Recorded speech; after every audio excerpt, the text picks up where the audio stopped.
Dati nung nagbabike pa ako, nung nagbakasyonin ako dati dyan, lagi umaakyat dyan yung bundok na yan.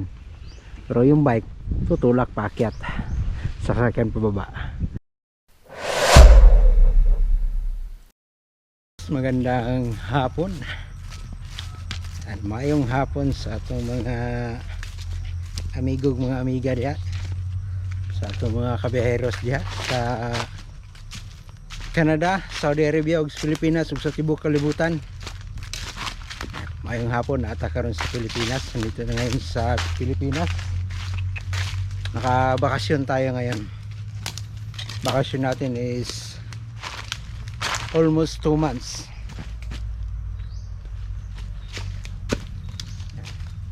Nakauwi ako nung flight ko is December 3 at dumating ako dito sa amin is December 5 kasi medyo malayo yung biyahe natin at saka yung domestic flight ko dito sa Pilipinas is Butuan instead na Osamis or Pagadian City. Butuan ako dumaan at saka nagliwber, natulog ako sa Cagayan de Oro kaya medyo natagalan tayo sa pag-uwi. Yan, kita ngayon sa dito lang sa bukid. Ganap tayo ng ano dito, saging. Hanap ko ng saging dito kasi dadalhin namin bukas sa dun sa tiyahin ko kasi pupunta kami ng Mulabi, Zamboanga del Sur, dun sa ibang probinsya. So probinsya ko is Lanao del Norte, malapit dito sa Marawi, Iligan City. So bukas babiyahe tayo ng Zamboanga del Sur. Diyan lang sa Mulabi, malapit lang naman. Maaga kami bukas kaya magdala ko ng saging, magdala kami ng saging kasi kasama ko mama at papa ko bukas.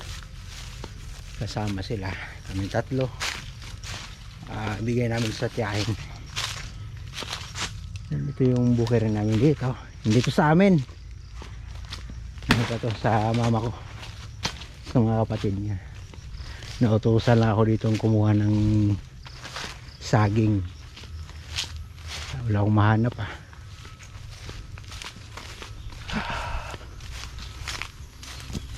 dun sa kabila. Wala. Tawid tayo dyan sa kabila, baka meron dyan, maghanap lang tayo. Ito kasoy, ayun, may saging, tamang tama. Wala lang dito, ano dito, mga ngagat.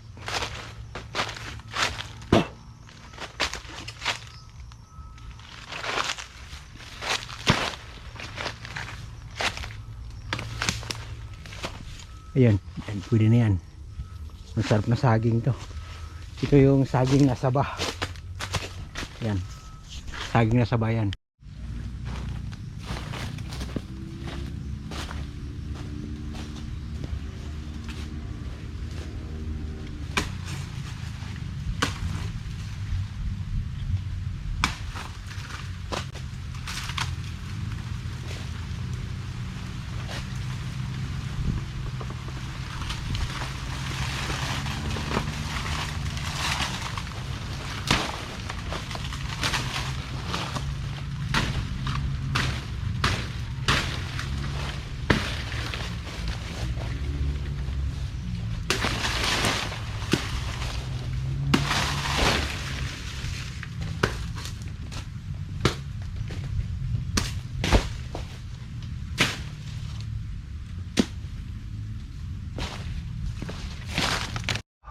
Wow, ang ganda ng view.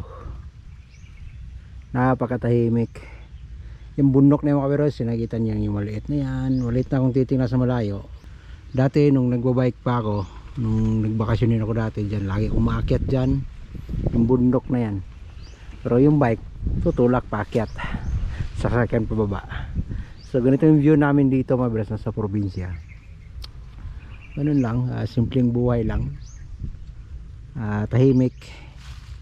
Yan, simple lang buhay ng probinsyano. So yan, isang saging na lang kukunin natin. kulang na lang ng isa kasi nakakuha na ako kanina. Ito may isa dito.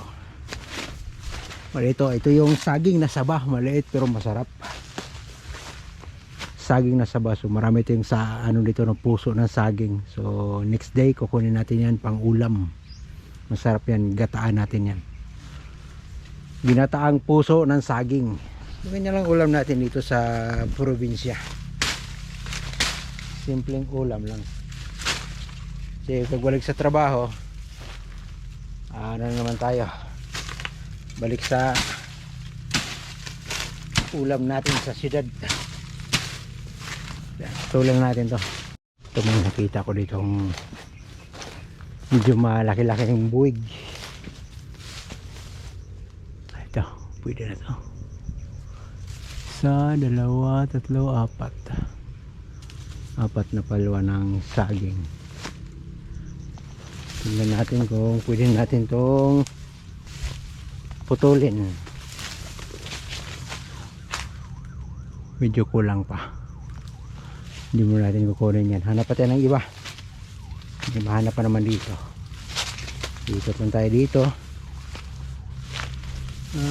Parang wala dito banda. So tawid tayo doon sa kabilang area. Ganap tayo doon. So hindi pa nalinisan sa mga beros. Siguro next week. After New Year siguro. Kasi bukas alis pa kami. So biyahe pa. So makauwi kami mga ano na. Before New Year. Makauwi na kami. Wait tayo sa kabila. Baka may mahanap tayo dito.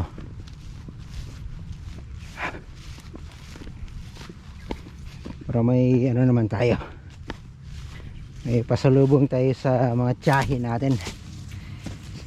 Galing sa bukid. Yun lang. Saan tatawid nito? May tulay dito. Hanap ko ng tulay.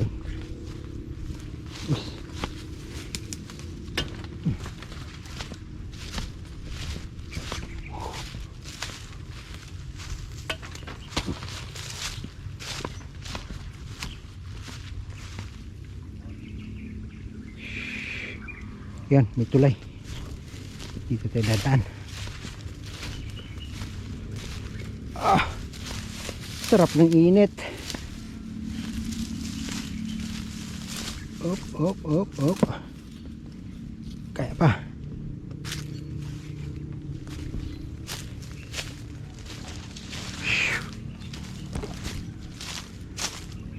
Luta naman tayo dito. Yung garden ng nanay ko nandito rin. Yung doon yata banda. Hanapin natin mamaya. Hanapin tayo ng saging. Ito putulin na to, mga ganyan maliliit kasi kumukuha lang yan ng nutrients sa ibang saging.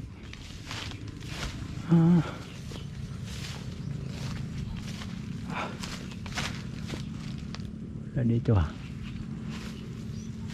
yan sa kabila. Siguro next week din maglilinis tayo dito.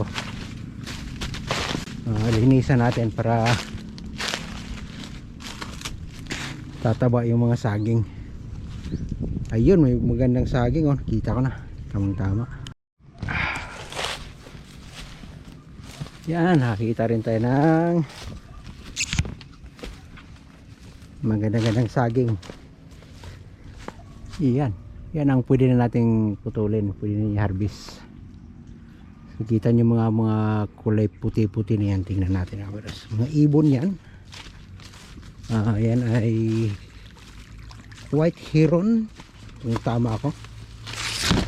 Tama ba yung pinangalan ko sa ibon na yan? Tatawagan namin dito is tulabong. Lapitan natin konti.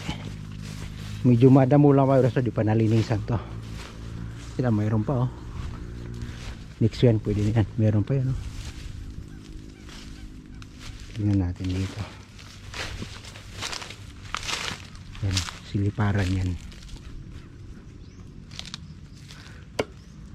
Yan, kita niyan yung lumilipad na yan.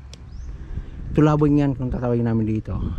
Malaking tulong yan dito sa palayan kasi kumakain niya ng mga insekto, yung kohol, lahat ng mga peste dito sa palayan ay kinakain nila. So malaking tulong yan, lalo yung mga palaka, kahit mga ahas mga kabiros, may tulong din yan sa palayan natin. Kasi yung ahas kumakain yan sa mga minsan daga, yun peste yan yung daga. Tapos yung daga naman binubutas yung tatawin na ito yung daanan dito, yung daanan ng tao, yung buybacks, yung dike kung tawagin namin dito.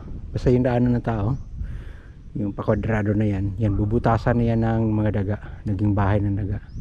So yung mga daga na yan, yan ang kinakain ng ahas. Kaya yung ahas may tulong din yan sa palayan. Palaka may tulong din yan, malaking tulong yan yung palaka, kasi kumakain yan ng mga insekto, yung mga piangaw, yung mga insekto, yung mga peste sa palayan. Kahit yung mga spider o yung mga gagamba sa palayan, lalo na pag umaga gumagawa yan ng mga cobweb para matrap yung mga insekto. Yan, may mga tulong yan yung mga gagamba na yan. Pag ganito wala pa yan, pag namumunga na to, yung nagagatas na, yung basta may bunga na siya, yun, marami na yung mga gagamba na ninirahan. Tapos yung mga, yun nga, malaking tulong yan, yung mga ibon na yan, yung ibon sa gabi, yung mga hinuhuli, yung mga kinakain, yung mga binabaril, may tulong yun, yung mga ibon na yan. Yung mga ahas, wag lang mapakan natin kasi talagang nature nila na mga ngagat ng tao. Pero pag nakakita ng tao yan, alis yan, kasi takot din sa tao yan. Maliban kung makorner sila or i-atakehin mo, siyempre i-atake sa nature na yan ng mga hayop pag ganyan. So yan, mga ibon na yan, may tulong yan. So yun lang mga bros. Yan, harap natin na saging dito. Wala na, ito na lang. Ito next week pwede na yan, kunin natin yan. Mga saba, ito marang masarap to, yung matamis. Yun kunin natin yung sa gilid ng palayan. Ito next week pwede na to. Yan, meron pa isa. Yung kukunin natin, yun yung nasa gilid. Huwag lang matumba papunta dito sa tubigan. Sa kayang garden ni mother dito. May garden si mother dito eh. Ano niya sa kabila.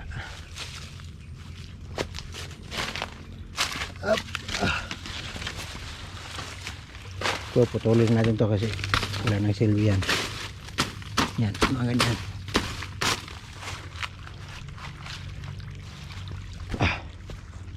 Ito masarap to. Ito masarap na lutuin.